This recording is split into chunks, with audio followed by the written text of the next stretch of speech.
Assalamualaikum warahmatullahi wabarakatuh. Waalaikumsalam warahmatullahi wabarakatuh. Apa kabar teman-teman? Ketemu lagi dengan saya di channel ini.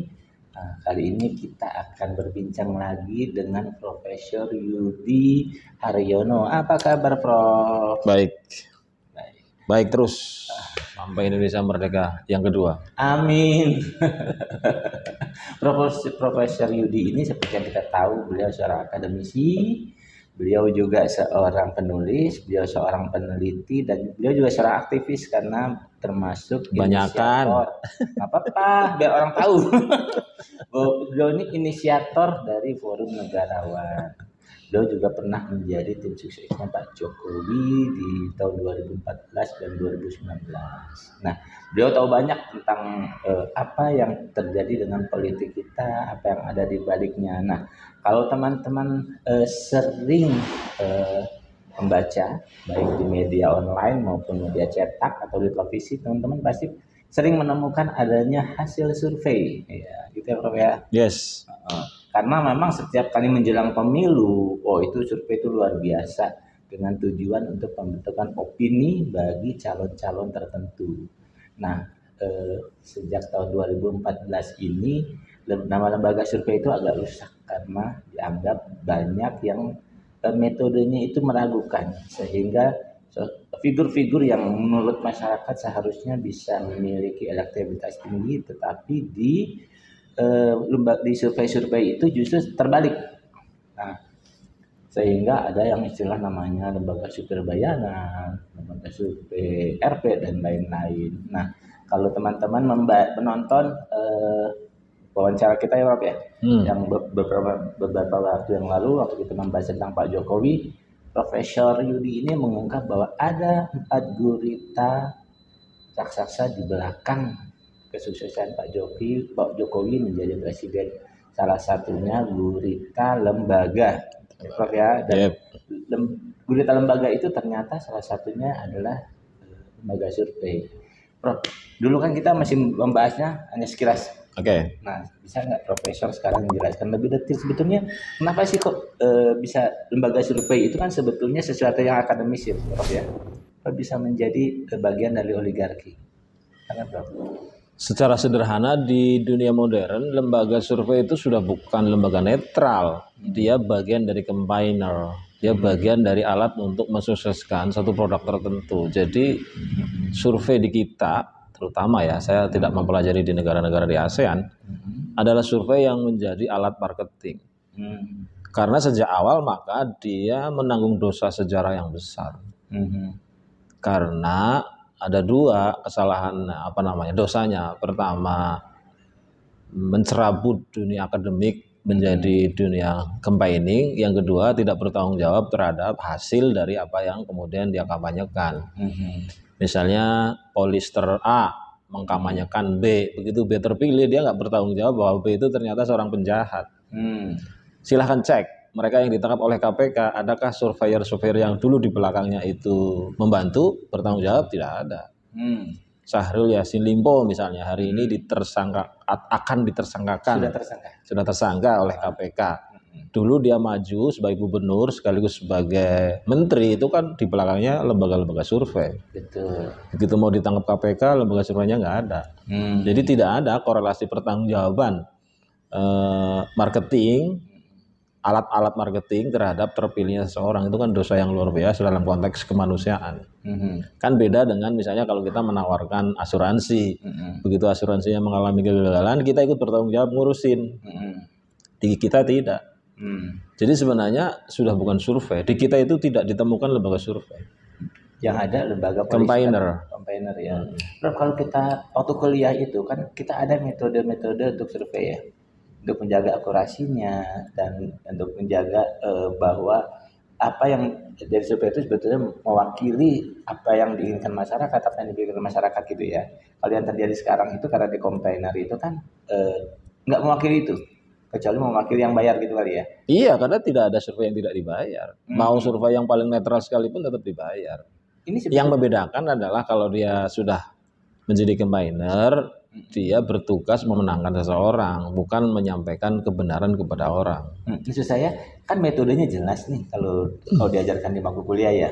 Nah, dengan metode yang dilakukan oleh para campaigner itu sebetulnya sama atau mereka sebetulnya ada yang beda gitu? Ya berbeda sama sekali karena tujuannya udah berbeda. Tujuan pollster, campaigner itu memenangkan orang. Tujuan survei itu menemukan pernyataan-pernyataan, bukti-bukti sekaligus keinginan dari suatu masyarakat. Itu dua hal yang sangat berbeda. Jadi metode survei itu berdiri sendiri, tapi survei yang dikendalikan oleh surveyor itu berdiri sendiri. Di kita surveyor yang menggunakan metode survei itu sudah bukan surveyor dalam pengertian akademik, tapi sudah menjadi marketing. Nah, terus pemilihan sampelnya gimana kalau seperti itu? Karena dia sudah bagian dari kepentingan kelompok, kepentingan pribadi, ya semuanya diatur supaya yang diwawancara, yang diselidiki, teritorialnya bahkan itu yang memungkinkan seseorang menang. Artinya jadi misalnya kayak Ganjar kalau sebagai capres itu nggak akan disurvei di sebuah pulau yang pulau itu kebanyakan milihnya Anies Baswedan, nggak mungkin. Sebaliknya juga Anies Baswedan kalau dia mau dicalonkan sebagai capres, maka surveyornya pasti akan mencari di mana kira-kira dia menang. Artinya kalau misalnya hasil survei ini mengunggulkan Prabowo, maka samplingnya itu orang-orang yang mendukung Prabowo. Gitu? Iya begitu. Artinya ini sudah menyalahi kaidah ilmiahnya dong. Kalau dalam pengertian survei ya menyalahi kaidah ilmiah dan menyalahi kemanusiaan, menyalahi Pancasila, menyalahi agama, menyalahi semuanya. Makanya survei dalam pengertian polling di negara-negara postkolonial itu adalah hilir dari kejahatan korporasi demokrasi. Jadi demokrasi itu sudah diambil alih oleh korporasi dan cara mengambil alihnya salah satunya dengan membelokkan metode ilmiah survei menjadi polling lalu menjadi marketing lalu menjadi bahkan alat penggelapan terhadap orang lain yang selama ini mungkin kritis terhadap kelompok A, kelompok B gitu. Nah, karena metodenya begitu, orang sebetulnya nggak layak pun menjadi layak ya. Iya. Dampak luar biasa dari campaigning ini. Tadi kan saya sudah sebut ada dua hal itu, mencerabut nilai-nilai kemanusiaan dan yang kedua dia tidak bertanggung jawab terhadap gagalnya produk tersebut. Nanti kalau Pak Jokowi tiba-tiba dihujat, lalu dia jatuh atau tidak jatuh tetapi tidak lagi menjadi presiden, adakah yang bertanggung jawab terhadap masa depannya? Nggak ada. Lihat aja campaigner yang di belakang Pak SBY. Adakah yang membela dia? Nggak ada. Berarti ini identik dengan kebohongan ya? Dalam dunia politik disebut sebagai 1000 kebohongan. Karena dalam politik itu Anda boleh berbohong, tidak boleh salah. Kalau dalam dunia akademik kebalik. Anda tidak boleh berbohong, boleh salah. Nah, Mas kan banyak orang yang kayaknya percaya banget sama survei gitu ya. Kalau Mas melihatnya gimana? Kenapa mereka masih percaya? Padahal sekarang juga kan banyak yang mengatakan bahwa ini lembaga bayaran gitu, nggak penting untuk ditanggapin gitu. Di Indonesia itu karena literasi pendidikan kita masih rendah, sarjana masih sedikit, dokter masih sedikit, master juga sedikit, maka orang mencari pilihan, preferensinya ya dengan metode pembohongan itu. Jadi pasti tinggi lah yang masih percaya. Jangankan pada lembaga-lembaga survei itu, pada fatwa ulama yang palsu aja mereka masih percaya. Pada fatwa seseorang yang tidak jelas sekolahnya apa aja percaya. Pada orang yang kita tahu bahwa dia nggak punya apa-apa aja masih percaya. Karena memang sebenarnya kita memiliki basis trusting yang tinggi. Jadi masyarakat kita itu sebenarnya ya di luar soal-soal yang kemudian menghancurkannya itu adalah trustingnya tinggi. Kita kalau di kampung itu menyumbang orang tidak pernah bertanya buat apa. Kita naruh uang di masjid itu tidak pernah bertanya kapan akuntabilitasnya. Tidak pernah meminta buat apa dan seterusnya. Itu karena tinggi. Itu menjadi distrust karena pembelokan-pembelokan termasuk dalam metode survei itu. Mas ada yang bilang bahwa sekarang kan negara ini nggak baik-baik aja, bahkan ada yang bilang negara kita lagi hancur-hancuran ini. Apakah karena peran lembaga survei itu ada di situ? Iya, kan tadi aku bilang lembaga survei itu ujung hilir dari kejahatan korporasi demokrasi itu namanya lembaga survei. Jadi kalau nanti ada pengadilan yang real, yang pertama kali di penjara sebelum presiden itu lembaga survei. Memang ada itu aturan pidananya di KUHP misalnya? Ya nggak ada, itu harus pakai undang-undang di luar undang-undang yang umum. Undang-undang apa tuh misalnya? Ya kita buat saja karena adalah pemerintahan transisi di mana ingin menegakkan kebenaran dengan keadilan. Dengan logika itu maka mereka yang selama ini membohongi masyarakat, menipu masyarakat, tangkap. Kalau pakai pasal penipuan nggak bisa ya? Bisa, Bisa ya? bisa. Itu kan penipuan. Hmm. Itu jenis penipuannya adalah pertama menyalahi metode ilmiah, yang kedua tidak bertanggung jawab terhadap hasilnya. Itu dua hal sudah cukup untuk menjerat mereka menjadi bagian dari para penipu.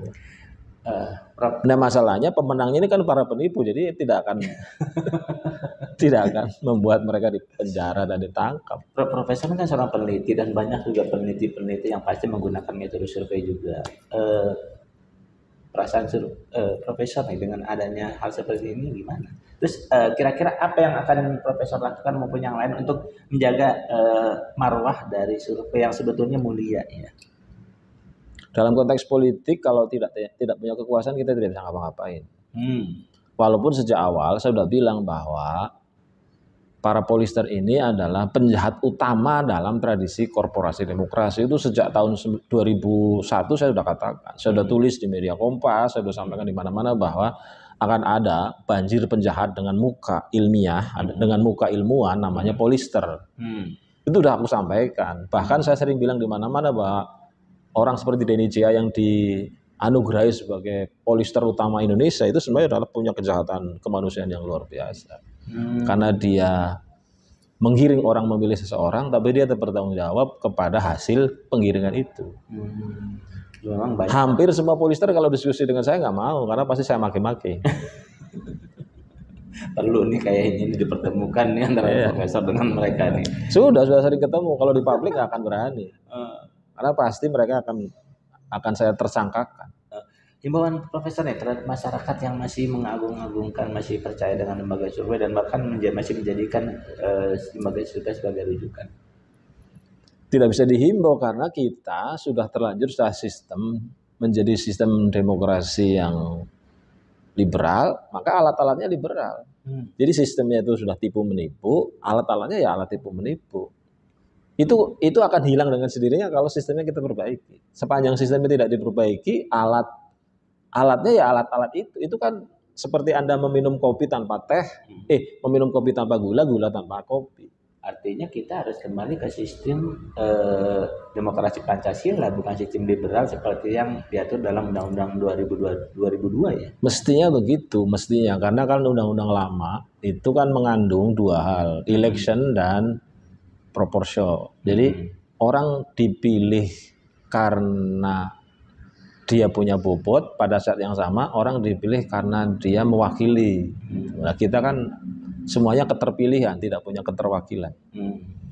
Jadi ontologinya saja itu sudah sangat berbeda. Karena berbeda sulit menghentikan operasi polister, operasi polling, operasi surveyor karena memang mereka itu part of demokrasi liberal. Demokrasi korporasi kita tidak bisa kecuali menggunakan itu. Jadi kalau mau menghilangkan itu, ganti demokrasi korporasi menjadi demokrasi Pancasila. Nah, sekarang apa saran profesor terhadap masyarakat agar kalau mereka ingin memilih seorang nggak bisa. Misalnya gini, seluruh polling mengatakan Ganjar menang, lalu orang memilih Anies. Anies itu ya bagian dari kebohongan korporasi. Kenapa tuh?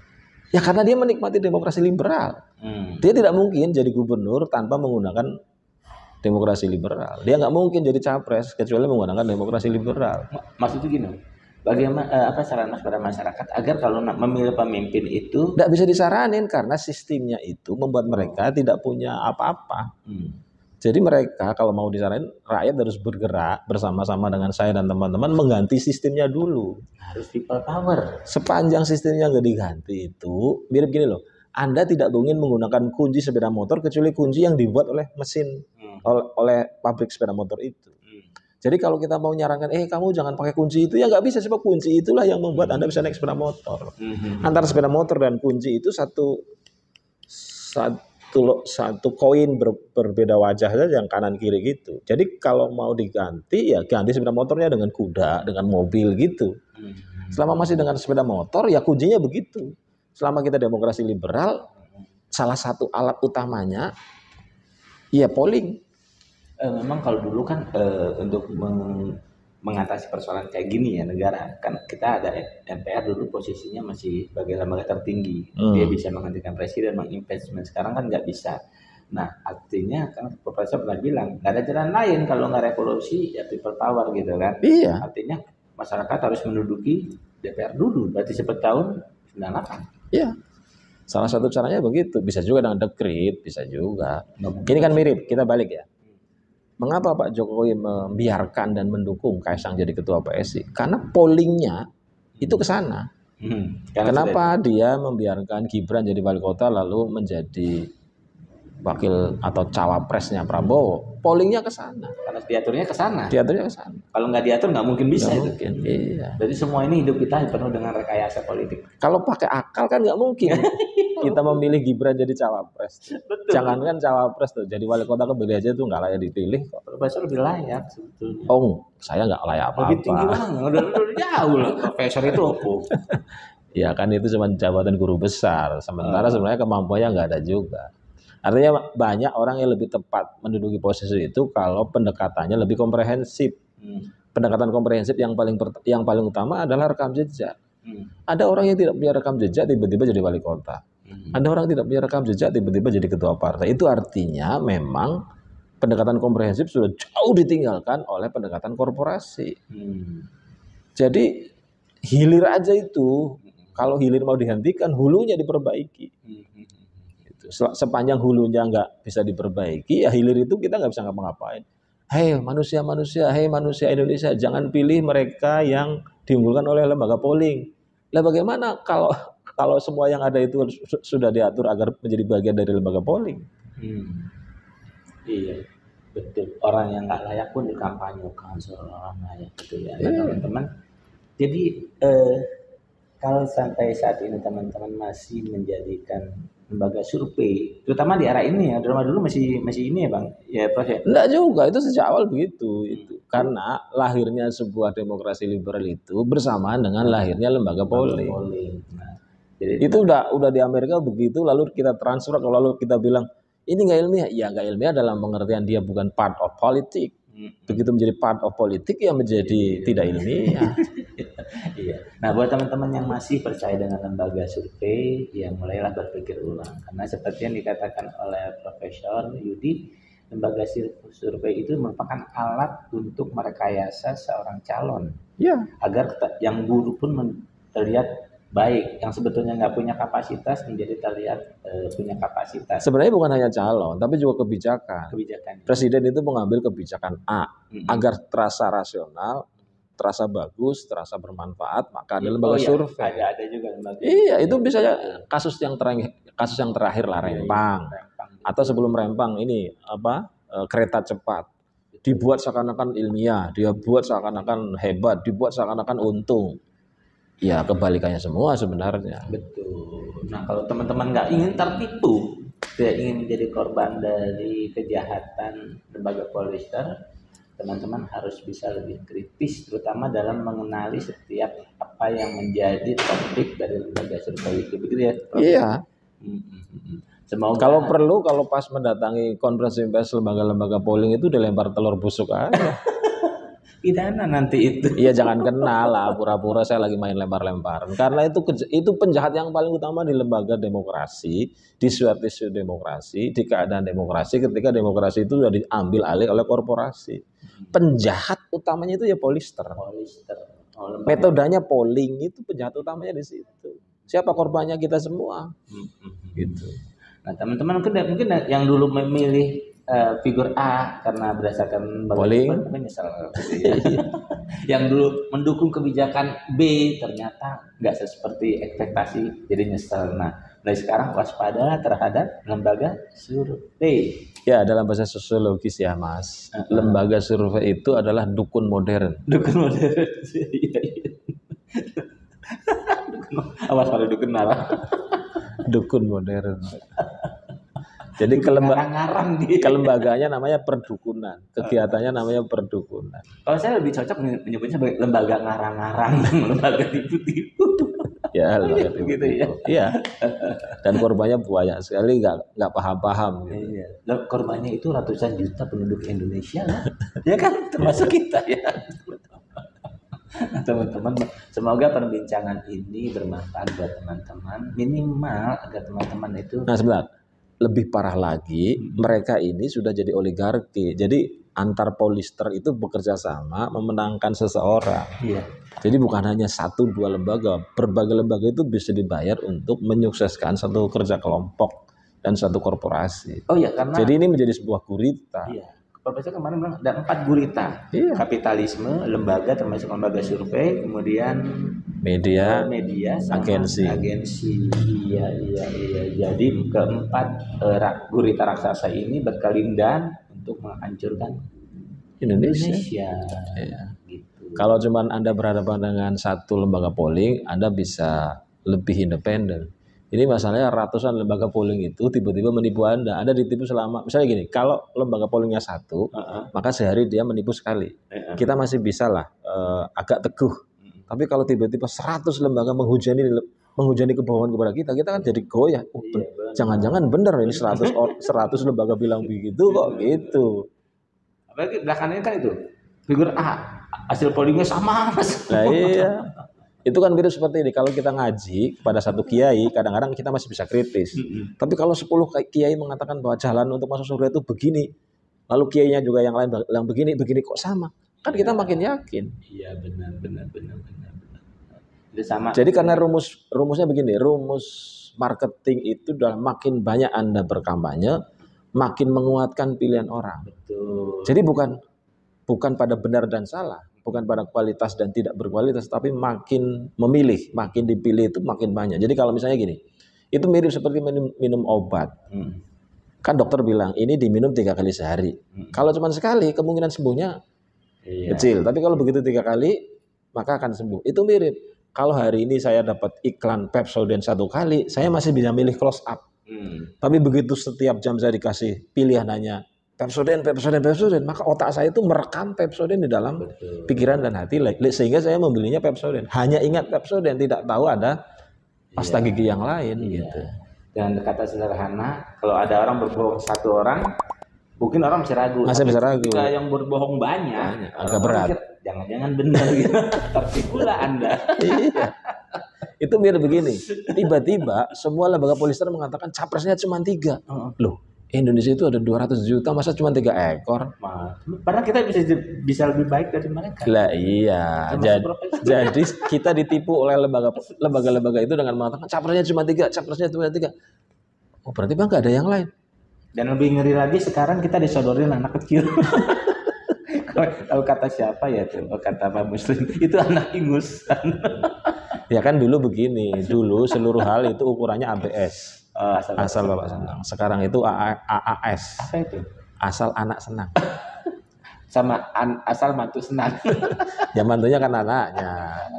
Jadi kalau Anda ingin jadi pejabat zaman Pak Jokowi, mumpung ini ada menteri yang mundur, lewat anaknya saja. Oh gitu. 99% gol.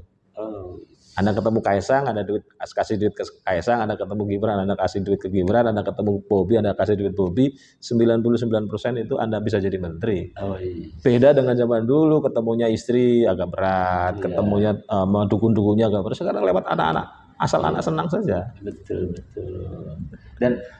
Dan juga asal ipar senang. Berat. Pak Jokowi ini makin hari makin serakah, berat ya. Ya karena nggak ada yang membendung. Ya nggak ada yang bisa membendung karena setan bersama dia. Saya nggak ngomong gitu ya. Nah teman-teman sebelum terlalu jauh semakin seru, kita ketemu lagi dalam podcast yang selanjutnya ya. Assalamualaikum warahmatullahi wabarakatuh. Waalaikumsalam.